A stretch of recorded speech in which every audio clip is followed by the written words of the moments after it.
Greetings, lords and ladies. I apologize in advance. I'm still a fair bit congested and my throat is still a bit rough. However, I do think I'm on the mend, and hopefully I will beat the pestilence by the end of the week, or at the very latest, beginning of next week. That's my hope, at least.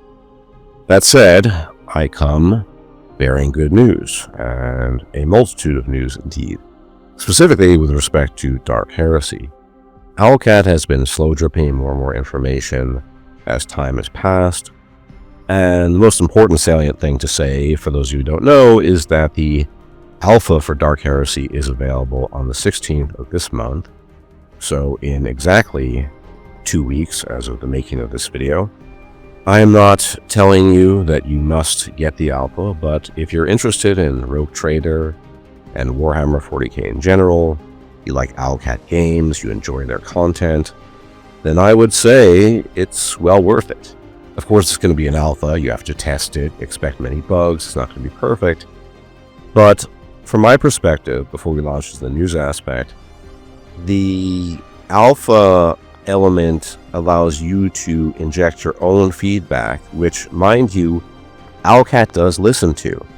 The purpose, in the case of Owlcat, for making alpha available for those who want to participate and pre-purchase is for you to be, in some sense, true a guinea pig, but in another sense, the shaper of the game. Unlike a lot of studios out there, Owlcat wants the players to give feedback, and when you say, well, this isn't very good or that's not very good, they typically respond. And in some sense, very large sense, arguably, Dark Heresy, even though it's quite different in many ways from Rogue Trader and also quite similar at the same time, is the byproduct of the feedback and responses that have been given to Owlcat over the last 2 years vis-a-vis gameplay of Rogue Trader. And before the final product of Dark Heresy is released, if you play the alpha and then the beta and so on and so forth, then you will be feeding into that chain of feedback that will optimize the game and make the game a better experience. Again, I'm not trying to sell it to you on a personal level. I'm going to play the alpha. I'm invested.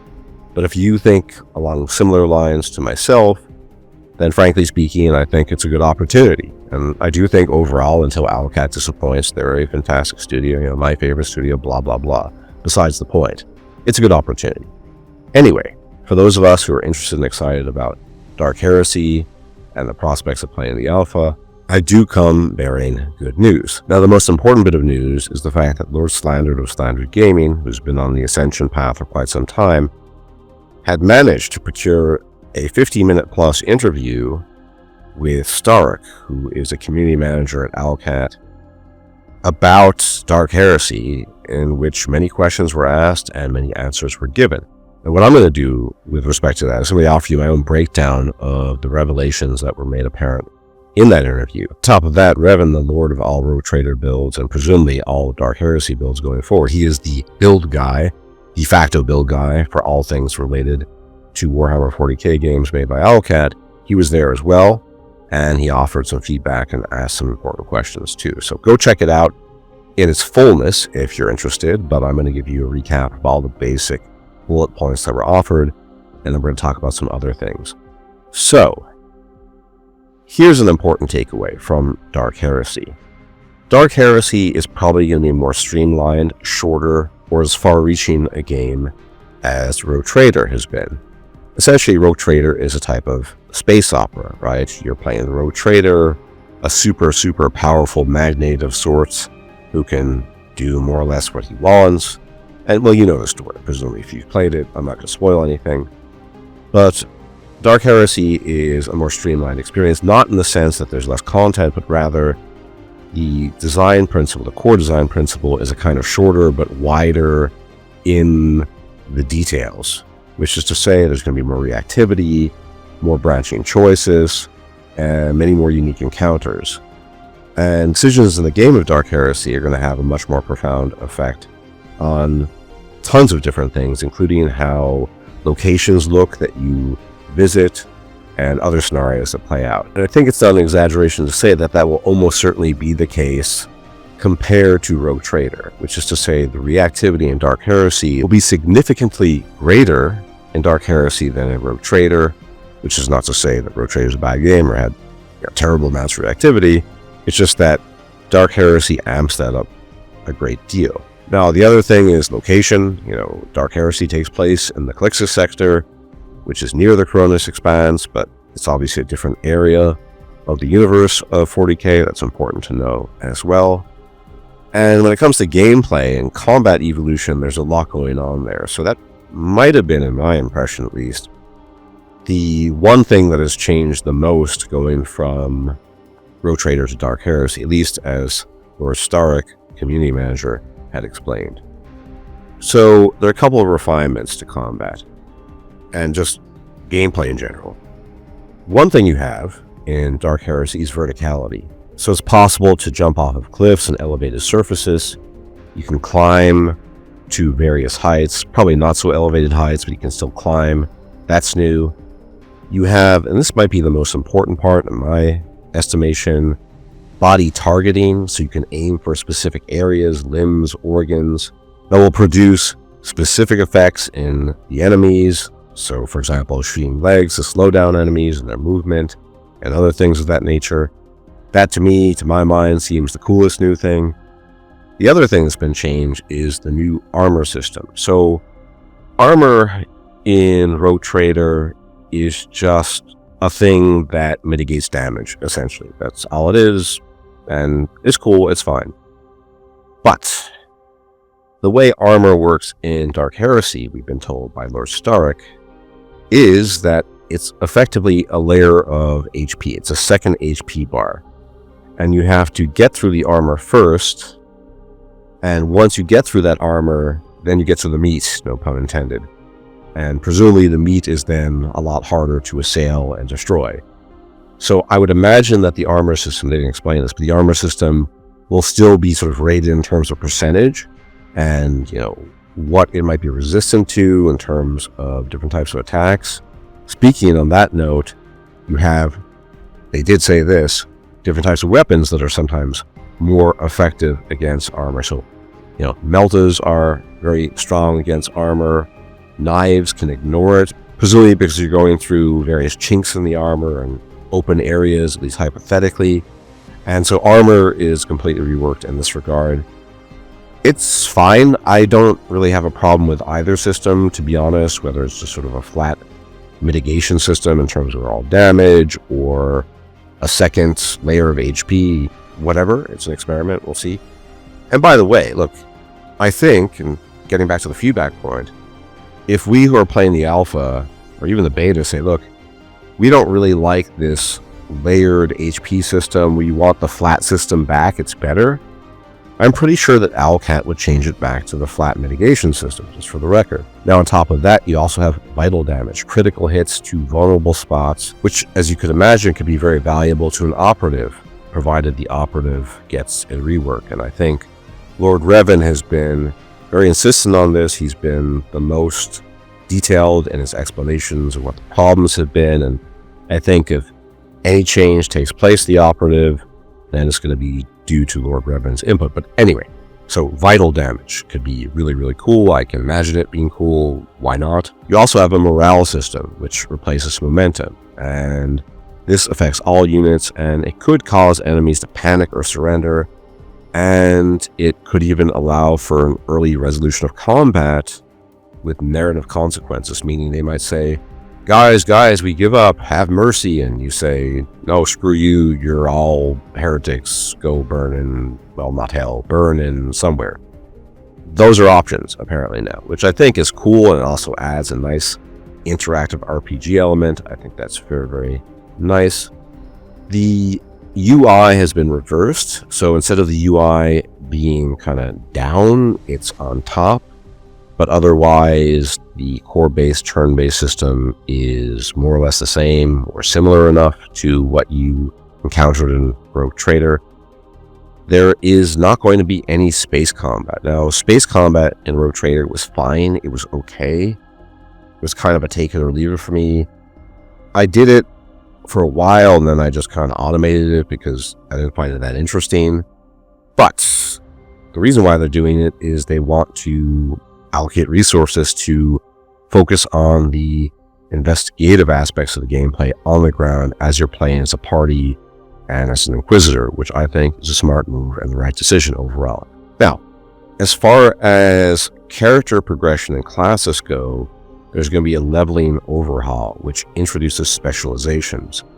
And these specializations have abilities that are grouped into sets that are then unlocked in batches, and so it makes progression a little less overwhelming than with Rogue Trader, because Rogue Trader had these massive lists of different things. It was very, how should I say, in English at least, there's no good word for this, I guess lacking in transparency, and that was kind of annoying. Even to me, I got used to it, but in any event, yeah, it was just not very clear to the player what was going on. There were so many, what was good, what was bad. And there's going to be a general reduction in bloat as well, because the issue in Rogue Trader, they have noted, Owlcat, has been sort of small, minuscule bonuses that don't really do much, such as, plus X% of damage when it's like 3 or 4%. And they want to move towards more meaningful, impactful perks that actually do something significant, as opposed to, little bits of damage here and there, which I agree with. That's always better. It feels better to have perks and abilities that do significant things as opposed to just minor whatever, this percentage of whatever type of attack. Much better. So, archetypes and various other things of that nature returning. You're going to have the soldier archetype. Psykers have been greatly expanded upon, so they actually start out as an origin, and they can progress through 2 exclusive Psyker-focused archetype tiers, the Mystic and the Seeker, which is kind of interesting, and it's meant to offer a more dedicated psychic path for Psykers who so choose. And then you have weapon identity, and weapons are going to have, as I mentioned before, more distinct roles. So, Melta and power weapons versus armor, bolters versus unarmored, that sort of thing. Knives, as I mentioned, don't need to worry about armor. You can just stick them in the gut, I guess. And in terms of role-playing elements like narrative and companions, this has been well known for a while, but Dark Heresy is fully voiced in terms of the dialogues and the various NPCs and your companions, so they're going to have all the dialogue you could want in terms of voicing. A lot of people are on the fence about that. I'm kind of on the fence about that, but I'm also kind of ambivalent enough about that particular feature that I'm not super bothered by it. And, as usual, I have a fair degree of confidence in Owlcat that they can pull off the fully voiced stuff, no problem. The protagonist himself will remain silent, which makes sense to me because I've always favored silent protagonists.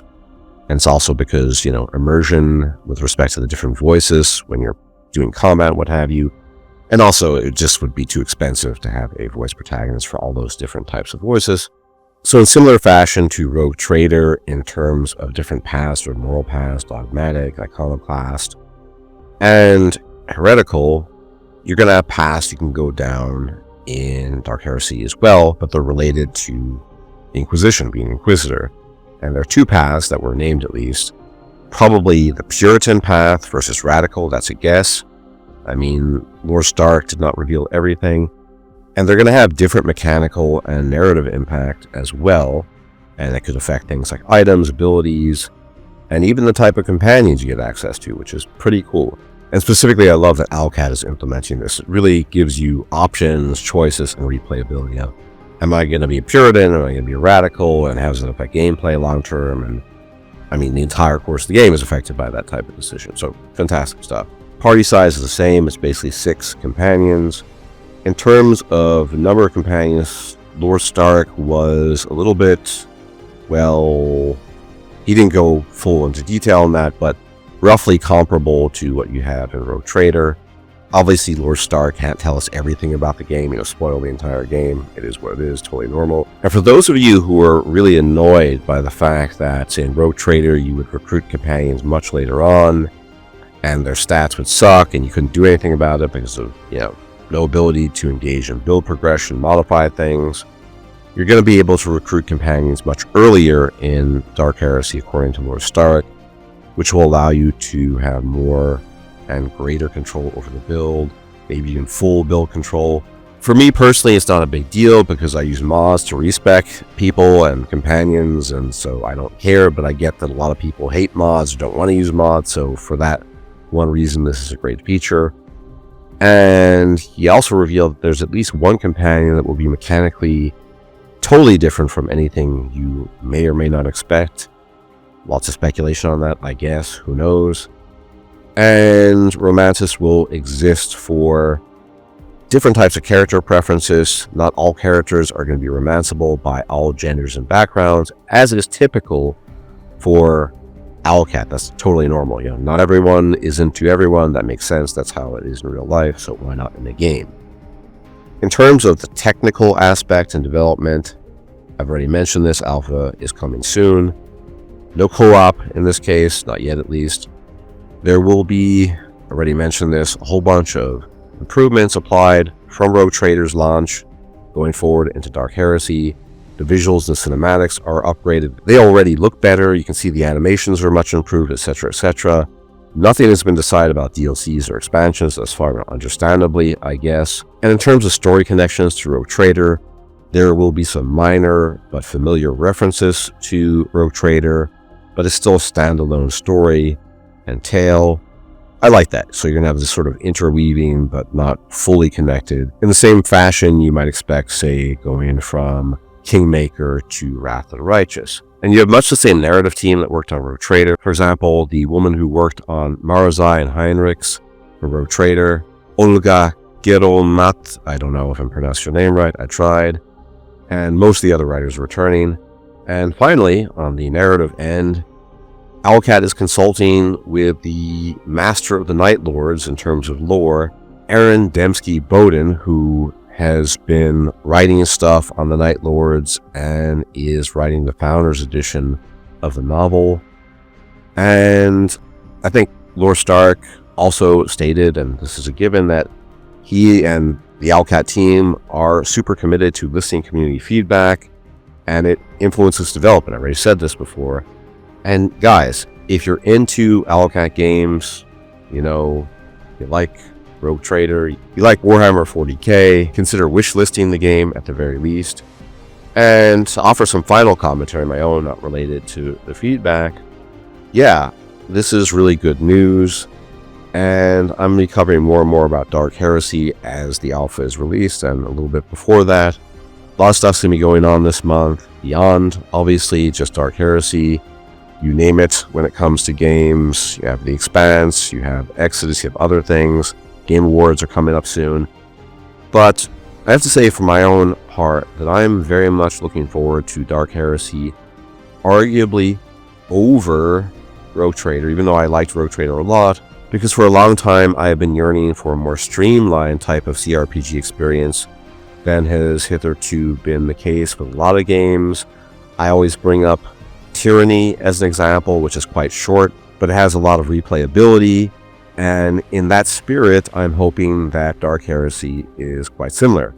Which is not to say that I want Dark Heresy to be, 5, 10, 15, 20 hours. I think a good 50 or 60 hours would be fantastic, and would be long enough to have a full-blooded experience in the 40k universe, but at the same time, short enough to say, look, I'm going to do another run in a week or two to see what happens when I do XYZ as opposed to ABC. I think that might be the sweet spot. I don't know, 50 or 60 hours. With Rogue Trader, on the other hand, it's super, super long. There's more DLC coming.